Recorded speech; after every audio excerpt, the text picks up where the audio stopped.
Raisa Hadiman, psikolog klinis dan perkembangan untuk anak sampai remaja.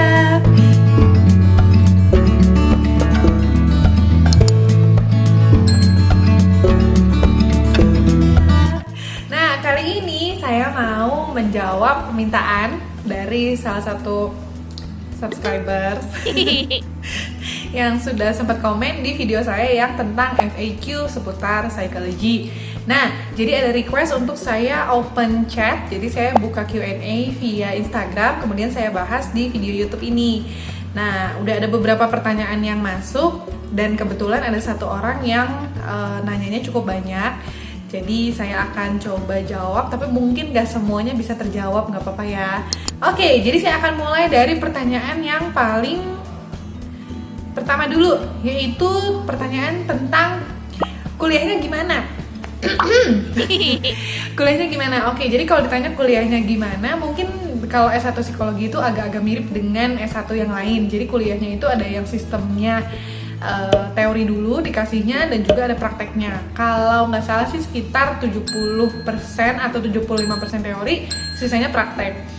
Nah, prakteknya itu kalau di tempat kuliah saya dulu di Universitas Maranatha Bandung, itu benar-benar praktek yang bisa terpakai untuk nanti bekerja gitu. Jadi kalaupun kuliahnya teori gitu, biasanya nanti di akhir tetap dikasih tugas kayak analisa kasus mungkin atau wawancara orang gitu. Jadi intinya sih yang memfasilitasi kita untuk belajar prakteknya juga, jadi nggak benar-benar teori banget juga sih gitu kurang lebihnya. Ini ada yang nanya gini, lulusan S1 psikologi bisa kerja di rumah sakit atau biro gitu nggak sih? Ada lanjutannya pertanyaannya. Soalnya rata-rata yang aku tahu lulus S1 itu jadi HRD di perusahaan atau jadi guru BK. Nah, kalau nanya bisa kerja di rumah sakit atau enggak, jawabannya bisa. Jadi saya sendiri juga pernah punya pengalaman lulus dari S1 itu jadi asisten psikolog di salah satu klinik psikolog klinis gitu. Jadi bisa-bisa aja. Saya ada punya beberapa teman yang lulus S1 psikologi itu juga bisa jadi asisten psikolog di rumah sakit. Nah, biasanya kalau lulus S1 psikologi kalau mau kerja di rumah sakit memang jadi asisten dulu, karena kan kalau misalnya di rumah sakit itu lebih banyaknya kasusnya klinis atau kasusnya yang sudah ada gangguan. Jadi pasti harus disupervisi sama psikolog yang sudah berpengalaman. Oke, pertanyaan berikutnya, kalau S1 sastra, S2 psikologi bisa jadi psikolog enggak? Nah, jawabannya enggak. Kalau misalnya untuk jadi psikolog itu S1-nya harus psikologi dan S2-nya harus profesi psikologi. Jadi S2 psikologi itu ada sains dan profesi. Kalau misalnya S1-nya sastra, S2-nya bisa psikologi nggak? Bisa, tapi ambilnya yang sains. Kalau mau ambil profesi psikologi, S1-nya harus psikologi. Kalau mau jadi psikolog, mungkin bisa ambil S1 psikologi lagi, terus lanjut S2 profesi psikologi. Dijamin seru sih kalau memang senang sama psikologi. Pertanyaan berikutnya, suka dukanya jadi psikolog. Suka dukanya jadi psikolog ini sebenarnya saya pernah bahas juga di Instagram saya di @raisahadiman. Sukanya karena ketemu orang-orang dengan kondisinya masing-masing dan dengan masalahnya masing-masing gitu bisa dibilang ya. Dan saya ngerasa kayak banyak belajar dari mereka juga sih gitu. Terus saya ngerasa sebenarnya semakin saya mendalami psikologi, semakin saya senang sih, karena manusia itu ternyata unik dan menarik gitu untuk dipelajarin. Dan saya ngerasa bahwa selama ada manusia, ilmu psikologi itu pasti akan kepake gitu. Dukanya, kalau ditanya dukanya apa? Dukanya kalau menurut saya yang paling sering adalah ditanya, kenapa kok psikolog bisa stres? Ya jujur aja psikolog itu kan juga manusia. Jadi kalau misalnya sesekali kita stres, atau sesekali kita bingung, atau sesekali kita ngerasa takut, cemas, itu juga perasaan yang wajar. Atau kalau dibilang psikolog, kok bisa sedih juga? Ya bisa, kan semua manusia nggak terlepas dari apapun itu profesinya, bisa stres, bisa sedih, bisa marah.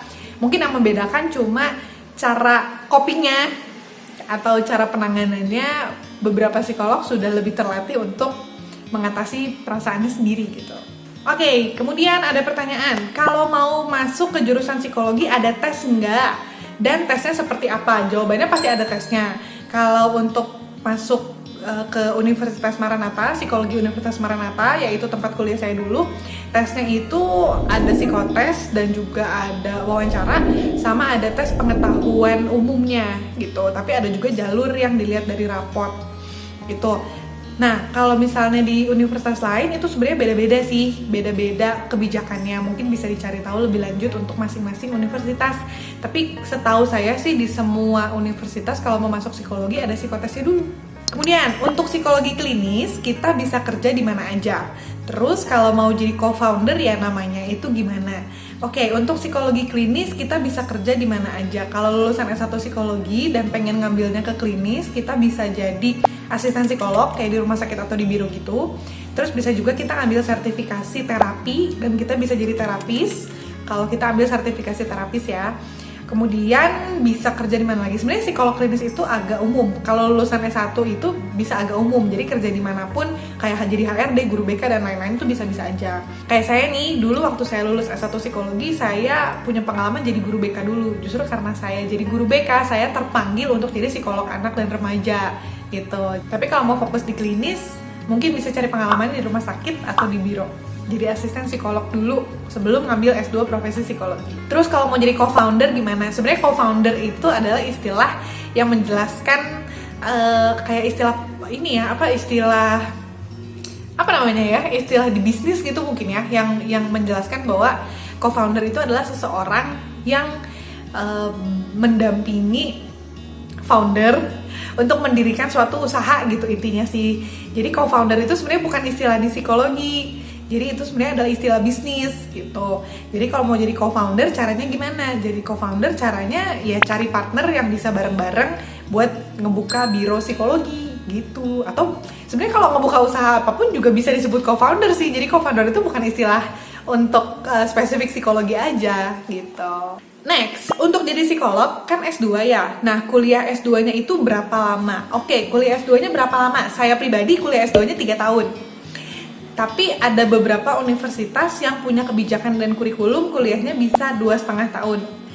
Ada juga yang bisa 2 tahun, tapi setahu saya cukup banyak juga yang lulusnya 4 tahun gitu.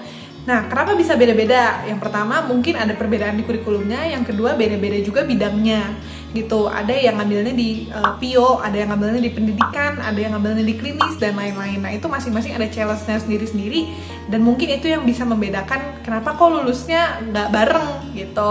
Next, nah ini pertanyaan yang bagus menurut saya. Selama masih SMA, apa sih yang harus dipersiapkan untuk masuk ke jurusan psikologi supaya siap dan yakin gitu? Oke, jadi apa yang perlu dipersiapkan untuk yakin masuk jurusan psikologi? Yang pertama, kayak gini nih, kayak sekarang kita ngobrol-ngobrol atau kita cari-cari info tentang psikologi itu ngapain aja, pengalaman orang yang kuliah di psikologi itu gimana, dan lain-lain. Terus yang perlu dipersiapkan lagi, cari tahu universitasnya mau di mana. Nah, setahu saya, Universitas Maranatha itu psikologinya adalah psikologi swasta tertua, tersenior di Indonesia. Jadi barangkali tertarik masuk di psikologi Maranatha, boleh tanya-tanya sama saya. Kalau saya bisa jawab, saya jawab. Terus selain itu cari tahu juga tentang challenge-nya di psikologi itu apa sih, supaya kita benar-benar tahu. Jadi nanti pas masuk ke kuliahnya tuh nggak shock gitu. Kok ternyata di psikologi kayak gini sih? Gitu. Jadi ya cari tahu sebanyak-banyaknya tentang challenge-nya apa, serunya apa.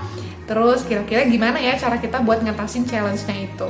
Terus yang perlu dipersiapkan lagi adalah restu orang tua. Ya karena sekarang ini walaupun sih zaman udah cukup maju, tapi masih banyak orang tua yang punya idealisme kan, pengen anaknya kuliah apa. Terus masih banyak juga orang tua yang belum tahu psikologi itu ngapain, nantinya lulusnya jadi apa, kayak gitu-gitu. Jadi penting untuk diskusi sama orang tua. Kira-kira kalau kita ngambil jurusan psikologi, gimana nih, disetujuin nggak, oke nggak, gitu. Kalau misalnya orang tua setuju, kan mungkin lebih gampang juga untuk kita ngejalaninnya ke depannya. Tapi kalau misalnya orang tua nggak setuju, bisa negosiasi tuh, kira-kira kalau dari orang tua maunya gimana, kenapa kita pengen psikologi, kita udah cari tahu apa aja gitu. Jadi kita kasih tahu bahwa kita tuh udah usaha nih, udah nyari tahu banyak tentang psikologi. Next, apa harus pandai dan lancar dalam bahasa Inggris? Pernah nonton di mana gitu, katanya buku psikologi kebanyakan bahasa Inggris. Jadi ilmu psikologi itu kan pertamanya memang asalnya dari Jerman. Jadi banyak berkembangnya tuh ilmu psikologi dari Jerman. Nah, banyak ditranslate buku-bukunya ke bahasa Inggris gitu. Buku-bukunya bahasa Indonesia sebenarnya udah cukup banyak juga, tapi lebih banyak dan sebenarnya kalau menurut saya lebih jelas penjelasannya itu kalau di buku yang bahasa Inggris. Tapi harus nggak sih lancar bahasa Inggris? Ya nggak harus, tapi akan lebih memudahkan kita kalau kita fasih berbahasa Inggris. Setidaknya pas kita baca kita ngerti maksudnya apa. Oke, nah ini pertanyaannya agak mirip, jadi akan saya gabung. Intinya sih kalau misalnya psikolog tapi punya masalah pribadi gitu gimana? Nah, kalau gimana cara mengatasinya, kayaknya saya akan perlu satu video khusus. Jadi paling yang bisa saya share kalau misalnya psikolog tapi punya masalah mental atau misalnya gangguan psikologis juga, itu gimana? Biasanya memang disarankan untuk diselesaikan dulu. Jadi sebenarnya mau kuliah apapun kalau bisa memang itu diselesaikan dulu. Tapi nggak menutup kemungkinan untuk kita kuliah sambil pelan-pelan tetap menjalani proses pemulihan gitu. Nah, kebetulan kalau dulu waktu di tempat kuliah saya itu dosen-dosennya juga sangat terbuka untuk membantu.